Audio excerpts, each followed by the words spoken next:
notified me. Maybe he's leaving YouTube. Hello and welcome to my channel, Boo Snakes and More. Today we'll be talking about worms, so please like this video and subscribe to my channel for more videos like this. Also watch my other house channel, A&A Snakes and Stuff, my youngest son's channel, Henny's Toys and Games, or my oldest son's channel, Little Chris 10. So now let's dive into the video. Generally, worms are wonderful friends to have in your garden, but that isn't the case with the invasive species of jumping worms that have infested dozens of Illinois counties. Worms are generally wonderful.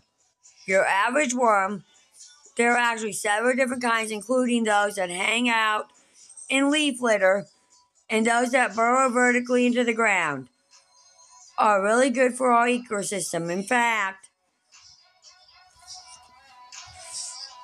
according to the USDA, they add a number of vitamins and nutrients to the soil, like nitrogen, phosphorus, and potassium. The USDA says worms improve soil sustainability, air possibility, and moisture holding capacity by burrowing and agitating soil. Turn soil over and may reduce the incidence of disease by bringing deeper soil to the surface and burying organic matter. Improve water infiltration by forming channels and promoting soil agitation.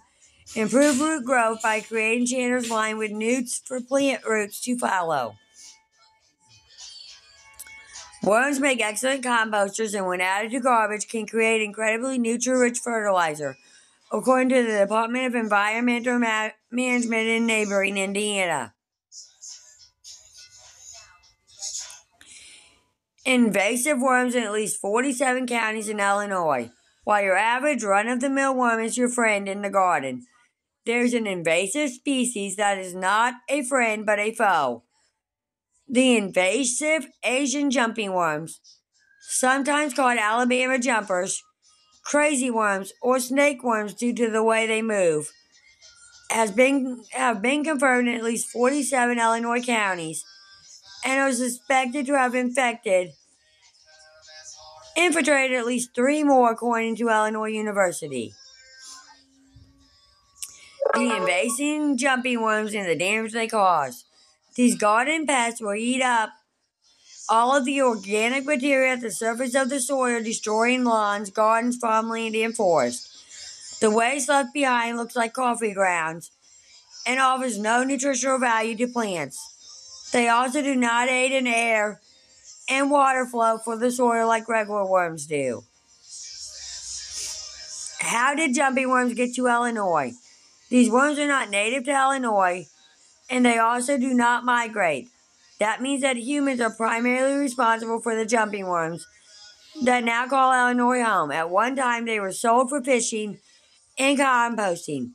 Experts say that the worms have likely spread through the transfer of soil, compost, and plants from other places. How to spot invasive Asian jumping worms. If you suspect that you might have jumping worms, the University of Illinois recommends that you use a solution made from 1/4 cup of ground yellow mustard and 1 gallon of water. When poured onto the ground, the mixture will irritate the worms, causing them to make their way to the surface. They can be identified by their thrashing behavior and snake-like crawling. How to stop the spread of jumping worms.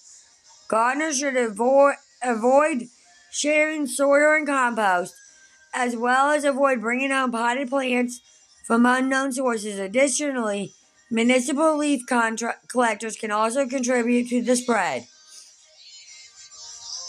Solar rising can kill invasive Asian jumping worms. At Purdue University in Indiana, they recommend a process known as solar rising that can be used to rid your soil of unwanted guests. It involves wrapping soil or compost in dark plastic or tarp on a sunny day to raise the temperature of the soil.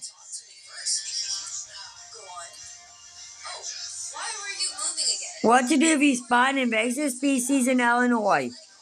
If you spot an invasive jumping worm where you live in Illinois, you should report your sighting to your nearest University of Illinois Extension office. More weird and unusual Midwest wildlife. The Midwest is no stranger to weird and unusual critters and creatures like the cannibalistic dragon hunter and the moth that is under federal quarantine. Let's not forget the invasive fish that dates back to prehistoric times. You would definitely want to check out photos captured from this Indiana trail cam too. Thank you for watching this video and peace out to the next one.